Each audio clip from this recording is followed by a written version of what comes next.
July 10th, 2016. Two men are walking into the entrance of a bank in Taipei. They're wearing medical masks and fisher hats.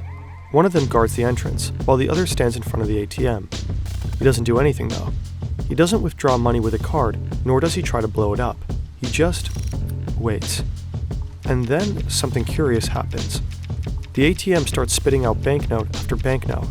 All he has to do is collect the money. As a stranger approaches, they immediately abort and leave. The stranger will find the cash just lying there. Even though it doesn't exactly look like it, he just walked into a massive heist. While those two men collected their money, 20 others did the same thing at other branches. This is just one puzzle piece of a larger operation, a 2-year-long sophisticated attack that shook the global financial system to its core. More than 100 banks in over 30 countries with stolen funds amounting to roughly $1 billion. One of the biggest bank heists in history, orchestrated by hackers. The Carbonac Group. They are led by one elusive mastermind. But on this one night in Taipei, he and his team made a crucial mistake. One that they will pay a heavy price for. Carbonac was a game changer, I think. Poof. The attackers, they have the password of the administrator. So at that point we knew that they were watching what we were doing. It's very hard to arrest a piece of code.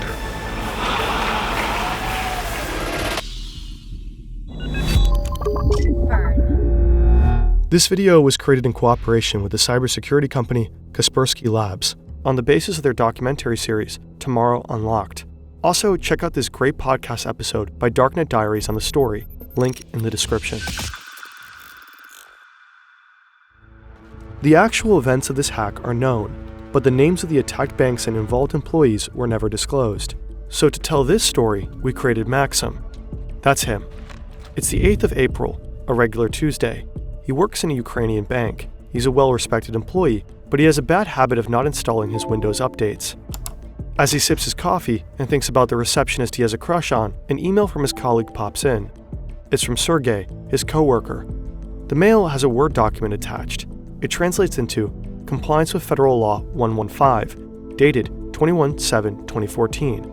Sounds important enough. Maxim clicks on it.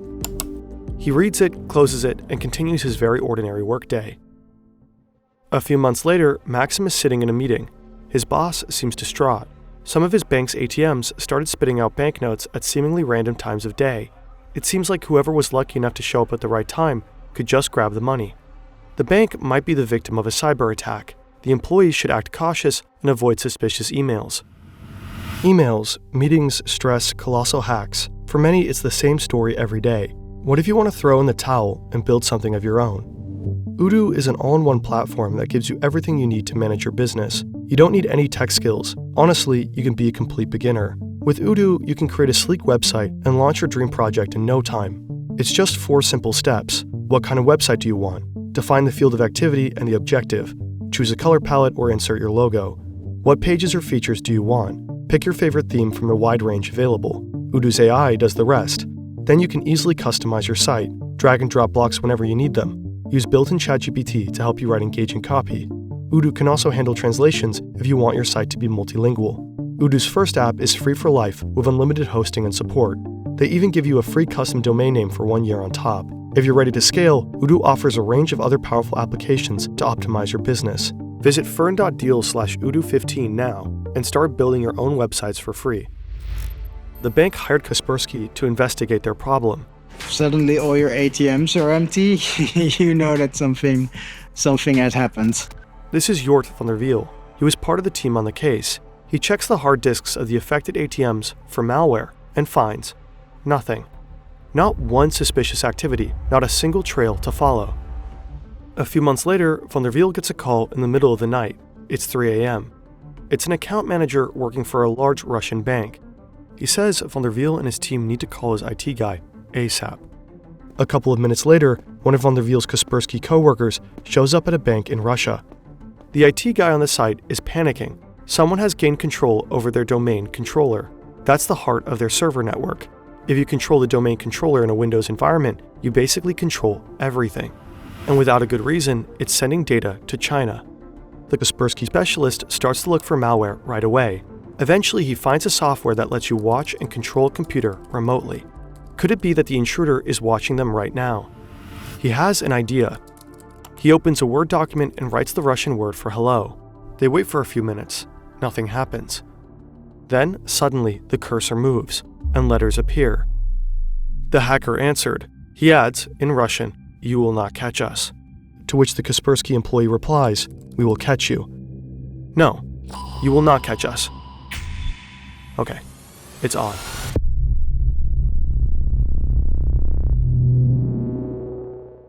It will take some time, but eventually the Kaspersky team finds the malware. It is similar to the Garburb Trojan. One configuration file of the malware is called Ananak, so the team decides to call it Carbonac. This incident at the Russian bank gave van der Wiel and his colleagues hints about what is going on, and they link it all back to those hacked ATMs in Ukraine. Now they can reconstruct how the Carbonac hackers operate, so let's wind back. This is one of the Carbonac hackers. Again, it's the 8th of April, 2014. He already got into Sergey's email account, but he wants access to Maxim's computer, so he sends out this email with that attachment. The Word file exploits vulnerabilities in Microsoft Word to download malware that contains a backdoor. The hacker now has remote access to Maxim's computer. Next step, gain access to the whole network, and he knows exactly how to do it. The hacker installs a specific software on Maxim's computer, which slows it down, which in turn frustrates Maxim, so he calls IT to come by and check. By the time the IT guy comes over, the hacker has installed a keylogger. This way he will be able to see everything one types into Maxim's keyboard. The IT guy starts to investigate. To do so, he needs to type in his admin password, and bingo. The hacker got the admin's password. He tries it out on the domain controller, and yep, it's the same. Now he can go look for the computer in the network that controls the money transfers and the ATMs. But he doesn't attack right away. Instead, for months he silently observes the employees managing the transactions. Once he fully understands the process, he proceeds. To steal the money, the Carbonac group developed 3 different methods. One way is to transfer money from so-called transaction management accounts to their own accounts. To avoid suspicion, they raise the balances by the stolen amount beforehand, keeping the total unchanged. Since banks check accounts only every 10 hours, the transfers go unnoticed. Another way is to take control of specific ATMs to let them spill out banknotes, right into the hands of money mules. These are men hired through the Moldovan mafia, who collect the money and send it to their bosses. In exchange, they get to keep a small cut. The third method is the most sophisticated. The hackers set up a couple of bank accounts in the names of their money mules, including debit cards. Then they make sure they all have the same small amount on it, let's say $3.33. Then they update the bank's database, exchanging that $3.33 for $1 million. Suddenly, all the money mules have $1 million on their bank account. Now they just use their debit cards to withdraw the cash. As a side effect of the database update, some broke bank customers will suddenly find themselves to be millionaires. The better the Kaspersky team understands the methods of the Carbonac group, the more they begin to grasp how complex this operation is. Kaspersky teams up with Europol, major European banks, and various national law enforcement agencies to hunt them down. They're able to take down some of their servers, but then the hackers start using different tools and continue to work under the radar. By the beginning of 2015, Carbonac has robbed at least 100 financial institutions in almost 30 countries. Most of the victims are in Russia, but also in the US, China, and Europe. Within 2 years, they steal roughly $1 billion. They appear to be unstoppable, until someone screws up.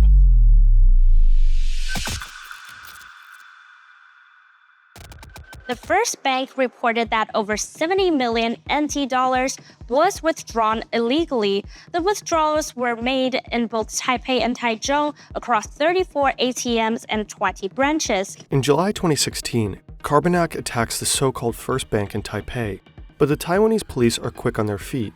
Very quick. 我们从被盗领的 ATM 的影像先去调。 At least 500 police officers checking the CCTVs. We track all the footage from the ATMs and back to the hotels of all the suspects. 这一个车手的一个身份，陆陆续续，接下来3、4天的时间，全部把22位的一个身份22 money mules, most of them Russian, the rest from Eastern European countries. 19 of them successfully flee Taiwan, but 3 remain in the country with the money.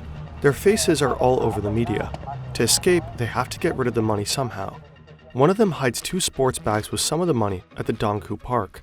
He then flees to Yilong County and hides there. But he is caught and leads the police back to the sports bags. But instead of 2, there is only 1 left. An elderly man found one of the bags and took it home. He probably think that was fortune from God. The police seize the second bag and search for the other money mules. A man called Bobby hides the rest of the money in 2 suitcases and stows them in 2 lockers at Taipei Central Station. Shortly after, 2 other men from Eastern Europe arrive in Taiwan and collect the suitcases from the main station. They go to a hotel to have brunch.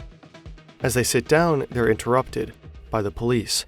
Put down the knife, your fork, stay calm, don't move. It's not an interaction with us, such a shame. They ask the men to take them to their hotel room. Сколько у вас человек всего? Здесь нас двое. Нет, целая группа. Чего группа? Вот это преступление. In their hotel room, law enforcement finds banknotes that are worth roughly 1.5 million US dollars.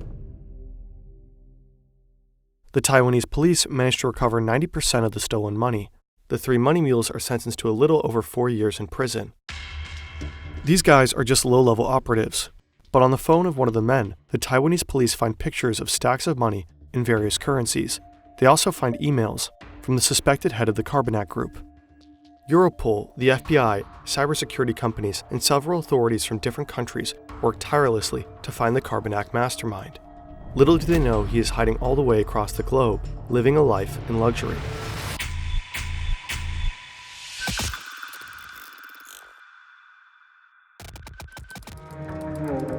March 6, 2018.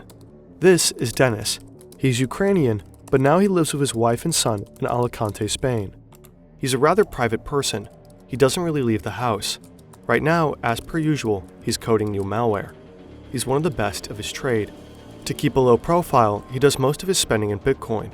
At the time, he's worth 15,000 Bitcoins. In 2018, that was worth roughly $162 million. Today, it would be more than $1 billion. But there are some things that Bitcoin can't buy.